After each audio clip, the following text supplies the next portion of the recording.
Hey there, how's it going everybody? In this video, we're going to be learning how to read and write data to different sources. So we'll learn how to read and write data using CSV files, Excel files, JSON, and also SQL databases. Now in this series so far, we've been reading data from CSV files, but in data science, there are so many different ways for data to be stored. So by the end of this video, you should be able to get your data to and from Pandas, no matter what data format you're using. Now, if you're watching this video because you're looking for how to read and write a specific file format, then I'll be sure to add timestamps in the description section below to where we read and write from each different format. Now, I would like to mention that we do have a sponsor for this series of videos, and that is Brilliant. So I really want to thank Brilliant for sponsoring this series, and it would be great if you all could check them out using the link in the description section below and support the sponsors. And I'll talk more about their services in just a bit. So with that said, let's go ahead and get started. Okay, so first, let's look at CSV files since we've already been using these throughout the series. We should already be familiar with reading data in from CSV since that's what we've been doing so far. But in case this is the first video of the series that you're watching, let's go over this one more time. And then we'll also learn how to write to a CSV file as well. So up here towards the top of my notebook here, we can see that I'm reading in this CSV file. And this CSV file is within a data folder that is in the same location as this Jupyter notebook on the file system. Now, if you have a CSV file loaded elsewhere on the system, then you'll need to pass in the full path to that file instead of just this relative location that we have here. And we can see that we have different arguments that we can pass in when reading our CSV files. So in this example, I'm automatically setting the index to this respondent column here, which is the respondent ID for each person who answered this survey. And when I read in the CSV, we can see that it sets this data frame equal to the data, and we can print this data out down here at the bottom. So that is the read CSV method, and it allows us to pull data in to Pandas. Now let's learn how to write this data back to a CSV.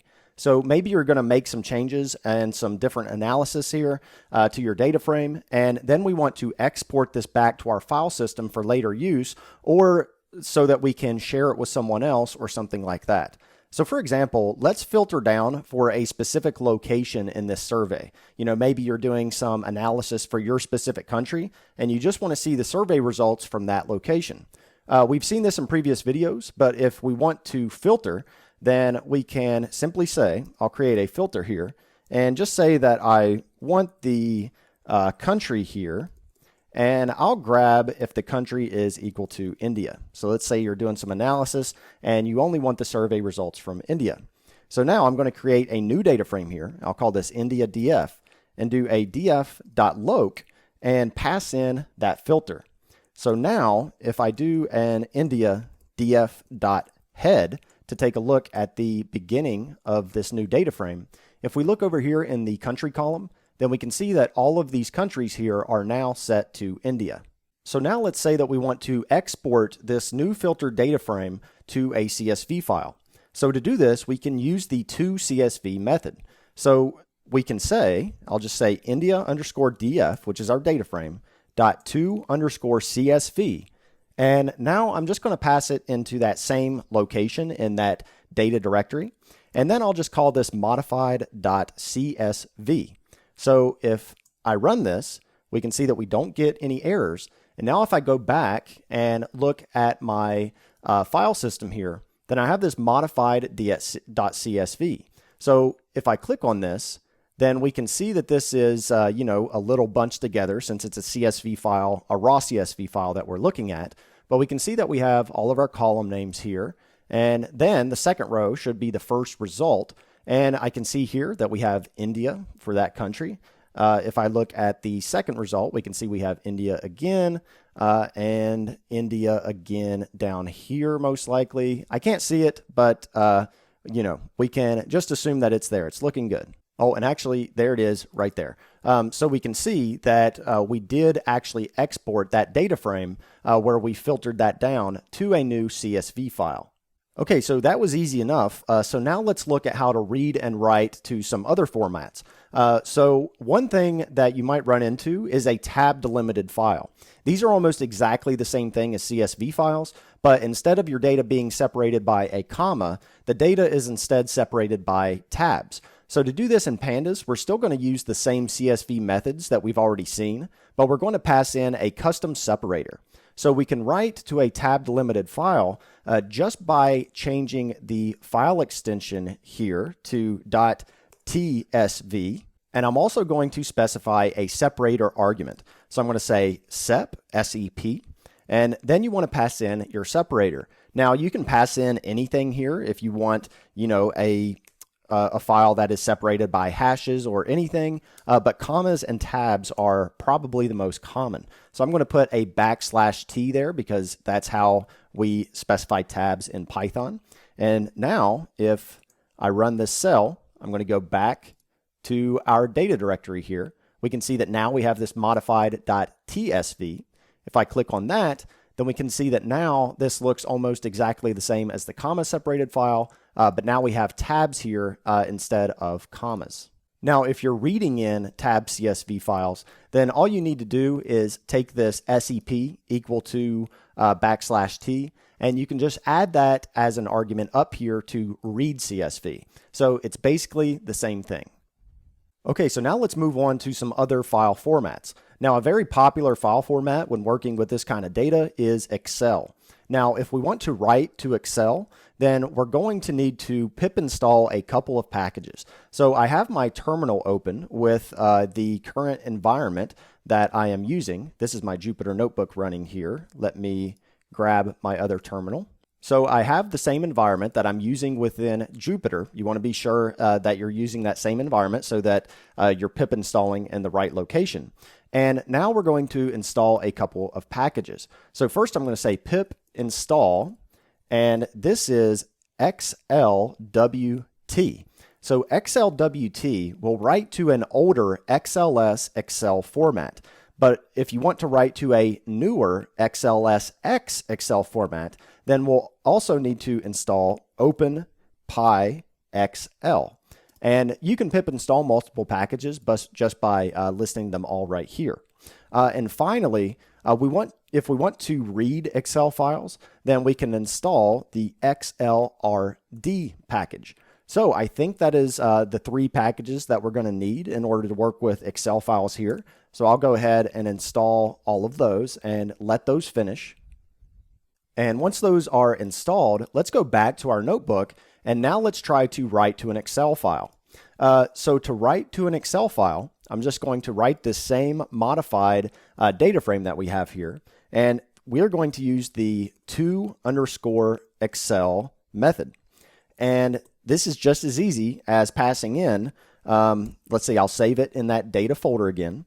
I'll call this modified.xlsx. So I'm going to write to the newer Excel format. So if I run this, then it might take a second here for this to work because it's actually creating this Excel file on the back end. So let's let this finish, and we can tell it's finished when this turns from an asterisk to a number here.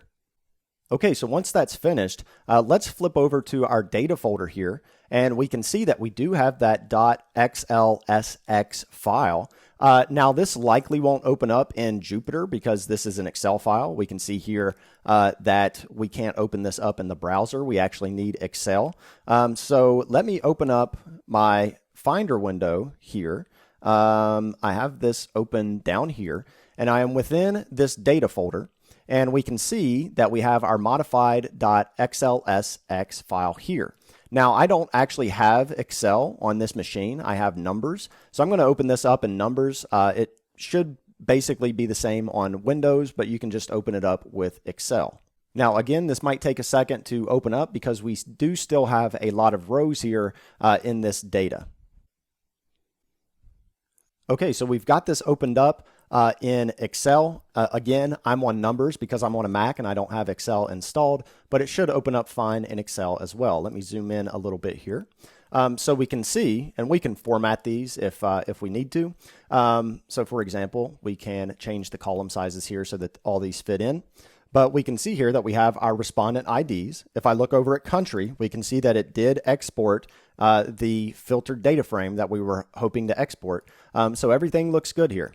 Now, there are also some more advanced things that we can do with Excel as well. If you're familiar with Excel, then you might know that we have the concept of different sheets where we can have multiple spreadsheets in one Excel file. And if you want to read or write to a specific sheet, then you can pass in a sheet argument to these methods. Actually, I'm trying to scroll over to my notebook here. Let me scroll down here to the bottom. So like I was saying, if you want to read or write to a specific sheet, then you can pass in a sheet argument to these methods. And there's also a way to start from different columns and rows as well.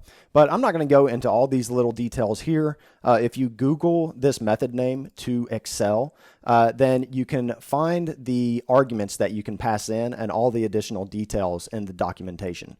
So for now, let's go ahead and move on and see how that we can read in that same Excel file that we just created and make sure that this works. Now, by default, it's going to load in with a default index, just like when we read a CSV file. So we'll have to specify that we want our index column to be that respondent column. So to do that, I'm just going to call this test, since we're going to be creating a new data frame here from that Excel file that we just created. And we're going to use the read_Excel method here. And now we just want to pass in the location, and I'll just go ahead and copy this here. So that is modified.xlsx on my machine. And now I'm going to set that index column equal to, and that was respondent. On your data, that might be different, but I want my index column to be equal to that respondent. So I'm going to run that cell and load that in, and then I'm going to look at that test data frame. Now, before I run this, I'm going to make sure that this finishes processing here and that this asterisk goes away. Again, it can take some time because it's actually loading in that data from Excel now, which is a little more tricky than loading it in from a CSV. So now, if we look at that test data frame, let me just look at the head here instead of looking at the whole thing. So if I look at the head, then we can see that we have the same data frame here that we had up here. So that was exported to Excel and imported correctly. Okay, so now let's cover some other popular file formats. Now, JSON is also really popular for this kind of data. So let's take a look at that. First, let's write our modified data frame to a JSON file. Now, if we're writing to a JSON file, then we can use the toJSON method. So you're probably starting to see a pattern here. These method names are very straightforward. Now, this one is a bit different since there are some different orientations that we can use for JSON.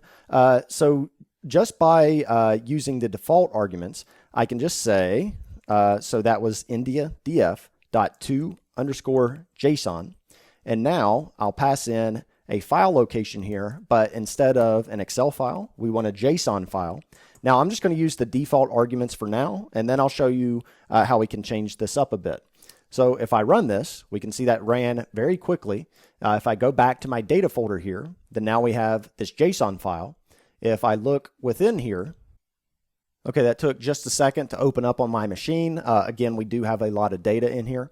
But if we look in here, then we can see that this is very dictionary-like. So we have a main branch key here, and then the value for that key are all of the responses just for that column. And if I was to scroll down here, then I would be able to find the other keys and the other responses as well. So by default, this is a dictionary-like JSON. Now, there are also different ways that we can write JSON files. Again, I'm not going to go into every single little detail here, but let's say that we wanted this JSON to be list-like instead of dictionary-like, which is how it is by default. So to do this, we can change the orient argument. So instead, let's add on here to our arguments, and I'm going to say orient is equal to, and if we pass in records and lines equal to true, then this will now make this records-like, which is list-like, and this lines equal to true, let me spell that right, will just make each of these on a new line, so it might be a little bit easier to read. Now, if you want to see the exact arguments that you can pass into orient, then again, just look up Pandas toJSON method, and it'll take you to the documentation with all the different things that you can pass in here. So let me run this, And now let's go back and reload our JSON file to see how this looks. And now what we have here is more list-like. So before we had a single dictionary where the values were a list of all of the responses, but now we have one response at a time.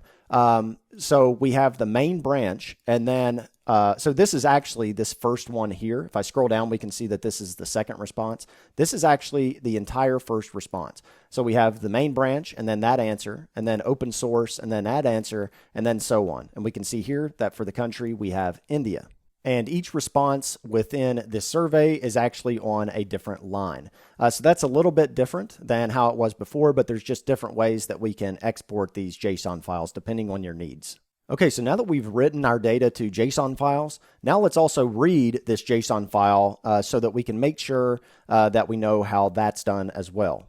Now, since we wrote the JSON file with these different arguments here, then we need to use those same arguments when we read the data in as well. So if you're reading in JSON files and have any issues, then you might need to play around with the different arguments to fit the data that you're trying to read in. So in this case, I'm just going to copy this whole line here, and I'm going to say test is equal to, and actually, let me just grab this part, and I'll say pd.read_JSON, and now I'll pass in all those arguments here. So we are reading the JSON file from this location. We know that the orient is list-like instead of dictionary-like, and that all of these are on new lines. And again, depending on your JSON data, you might need to go in and change these around depending on how your data looks. So if I run this, then let's see if we have the same data that we exported before. And it seems like we do. This looks exactly like it did whenever we exported this data. Okay, so now the last file format that we're going to look at, let's learn how we can read and write data from SQL databases. Now, this is probably the most complicated simply because you have to have the database set up and all of that good stuff. But for the sake of this video, I'm going to assume that you already have a database with the correct credentials to log into that database. So I have a Postgres database set up on my machine that we'll be reading and writing to. So first, let's see how we would connect to this database. Now, just like with Excel, we're going to need to install a package to do this. So let me bring up my terminal here. I'll close this numbers file here. Let's see. Let me try to quit out of this. Actually, I'll just minimize it. It's having trouble shutting down. Okay, so let me go back to the terminal that I hope opens to where I can install some different packages. And that's my Jupyter notebook. Where's my other terminal? Here we go. Okay, so to connect to our database, we're going to want to install SQL Alchemy. And this is a very popular ORM for Python that allows us to more easily work with databases. If you don't know what an ORM is, it stands for Object Relational Mapper. And it's just a way for us to use Python objects in order to connect to a database. I plan on doing a complete video or a complete series on SQL Alchemy in the future. But for now, let's go ahead and just install this. So this is pip install SQL Alchemy, and I'll install that. And depending on the database that you're using, you might not need to do anything else here. So for example, if you're using SQLite or something like that. But since I'm using a Postgres database for this tutorial, I also need to install the psychopg2 package that allows us to work with Postgres. I'm not sure if that's actually how you say that package name, but that's what I've always called it. So pip install, and to install this package to work with Postgres, it's psychopg2-binary. So I'll install that. And with those packages installed, let's go back to our notebook and see if we can connect to this database using SQL Alchemy. So first, we're going to want to import everything that we need. So from SQL Alchemy, I'm going to want to import their create engine. And this will allow us to connect to the database. Now, I'm also going to want to import psychopg2. So let me run this cell. And now that those are imported, we should be able to create the engine, which is basically our database connection. And again, I'm going to assume that you've already created this database and have a username and password. So to create this, I can say engine is equal to, and use that create engine function that we just imported from SQL Alchemy. And now we need our Postgres connection string. Now, if you don't know how to make Postgres connection strings, then they have this available on the SQL Alchemy site as well.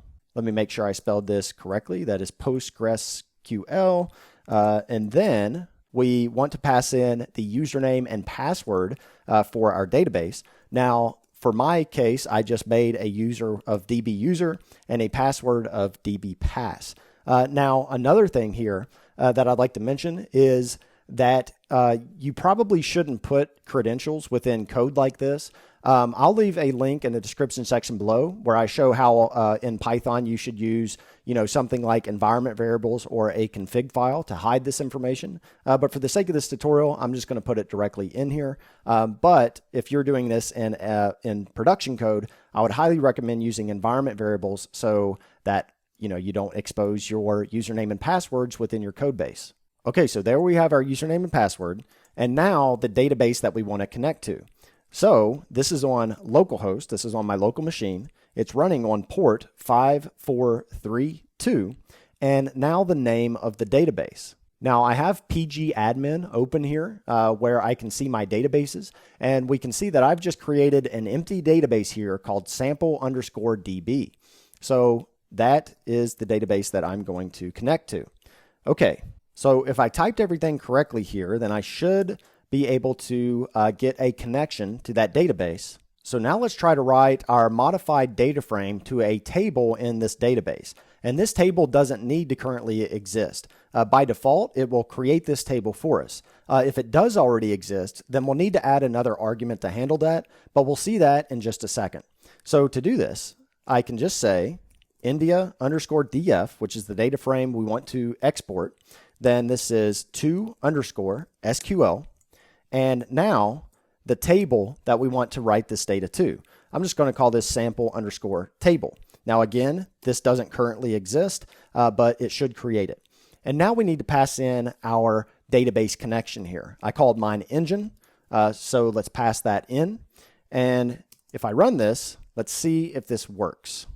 Okay, so we didn't get any errors whenever I read that, or whenever I wrote that. But now let's go back to my pgadmin here, and let's see if I can see this table. So first, I'm just going to right click and refresh. I like to do that anytime I've made any changes. And we can see here that we have a sample table down here. I'm going to right click on that and go to view and edit data and look at all the rows here. And we can see it does look like this worked. I know that this is probably a little difficult to see on my screen here, but we have all of our data written here into the database. Okay, so that's good that we were able to get this from Pandas into SQL. But now, what if we updated our data and wanted to rewrite that data to this database? So let's go back to our notebook and see what this would look like. Now, if I try to run this same line again, where we export this to SQL, then we're actually going to get an error because this table already exists.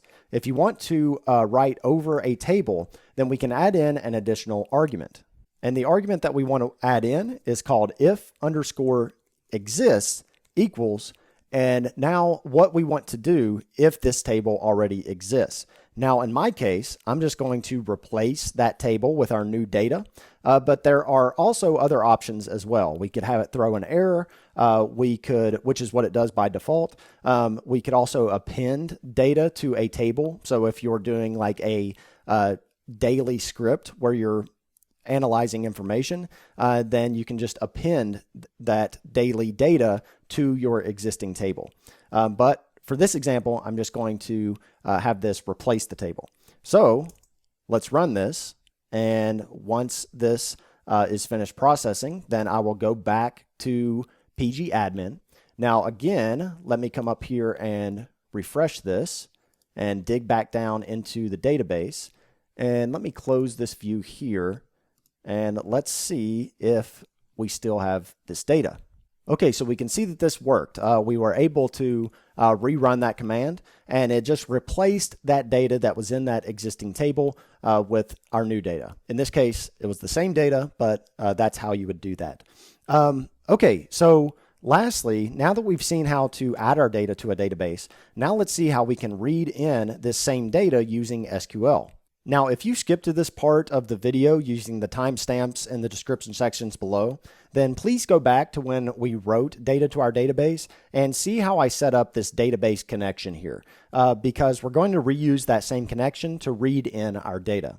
Okay, so this is pretty simple now that we actually have this database connection set up. To do this, we can just say, I'll call this SQL_df, and we will just say pd.read_SQL.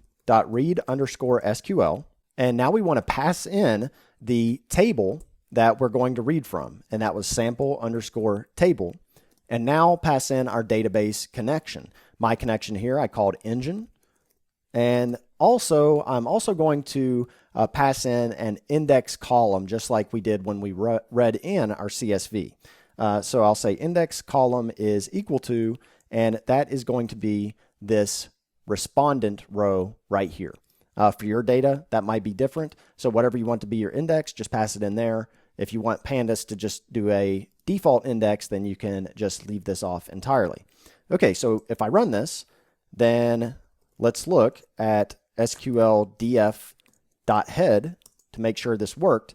And we can see that that worked well. We still have the same data frame here that we started off with, where we filtered down these countries to just be the results from India.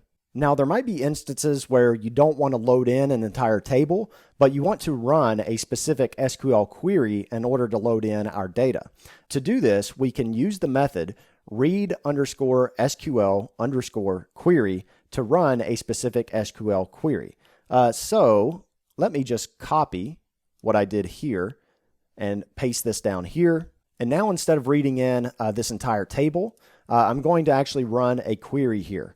So I'll do read_SQL_query. And now instead of the table name here, I'm actually going to pass in a SQL query. Now I'm just going to load in everything here. So I'll say select star from sample_table. And everything else here is going to be the same. We still have our database connection, and we still want our index column to be equal to respondent. So this is still going to grab all the rows, but if you wanted to customize this, then you could add in a where clause here to filter this down. So let me run this, and now let's look at our SQL data frame here. And we can see that that worked as well. So we loaded in this data using a SQL query instead of just reading in the entire table. So that can be especially useful when you're working with large databases where you only want to load in specific data using a query. Okay, so we're just about finished up here, but let me show you one more tip before we wrap this up. So you may have seen people load in data using a URL instead of a specific file for some of the methods that we've looked at before. And we can do that. All you need to do is you need to be sure that you're using the correct method for whatever form of data is on the URL. So for example, in my Flask and Django series, I created a JSON file of some sample posts for the website that we were creating in that series. And I have that JSON file on my GitHub page. Now, if I wanted to bring that into Pandas, then I could simply use the read_JSON method and then pass in that URL. I wouldn't actually have to download that JSON first and then pass it in that way. So I have this open here. If you didn't know, on GitHub, you can look at the raw files. So we can see that this is a long URL here, but I will have this code posted in the description section below if you'd like to follow along. So I'm just going to copy this URL, and this isn't on my file system. And now let's see if we can just load this in. So I'm going to call this posts_df, and I'll set this equal to pd.read_JSON, since this is JSON on the URL. If it was CSV, then you'd want to use read CSV and so on. So now I can just paste in that URL there. And now let's just run that cell. And we can see that we didn't get any errors. So let me now look at the head of our data frame here. And we can see that I do have my sample posts here. These are the sample posts that I used on that website series. So depending on the data in that URL, you should be able to use the methods that we've seen to load in data from a URL just like we did here. Now, before we end here, I would like to thank the sponsor of this video, and that is Brilliant. I really enjoy the tutorials that Brilliant provides and would definitely recommend checking them out.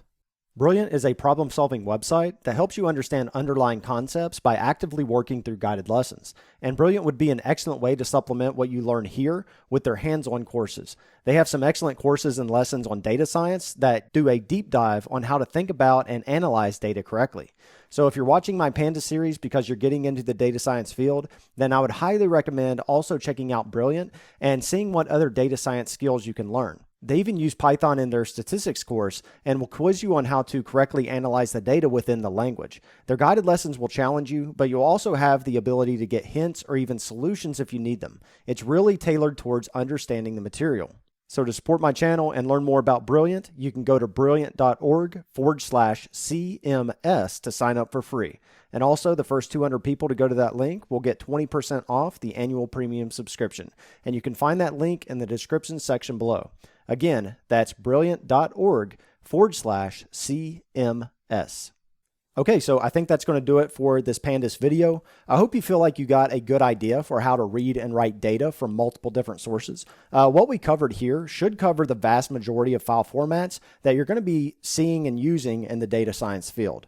Now, I'm probably going to take a break from this Pandas series after this video and do a few one-off videos that I've been wanting to cover. But I know that there are a lot of topics in Pandas left to cover, and I will get around to those more advanced topics in future videos. But in the meantime, if you'd like a good source for learning Pandas, then I would highly recommend checking out the channel Data School. That's run by Kevin Markham, and he's done the Pandas tutorials at PyCon for several years now. Now, he didn't, ask me to suggest his channel or anything like that. I just think that he does a good job. And his channel is actually completely devoted to Pandas and data science, so he's already covered some of the more advanced topics that I do plan to cover in future videos. But if anyone has any questions about what we covered in this video, then feel free to ask in the comment section below, and I'll do my best to answer those. And if you enjoy these tutorials and would like to support them, then there are several ways you can do that. The easiest way is to simply like the video and give it a thumbs up, and also it's a huge help to share these videos with anyone who you think would find them useful. And if you have the means, you can contribute through Patreon, and there's a link to that page in the description section below. Be sure to subscribe for future videos, and thank you all for watching.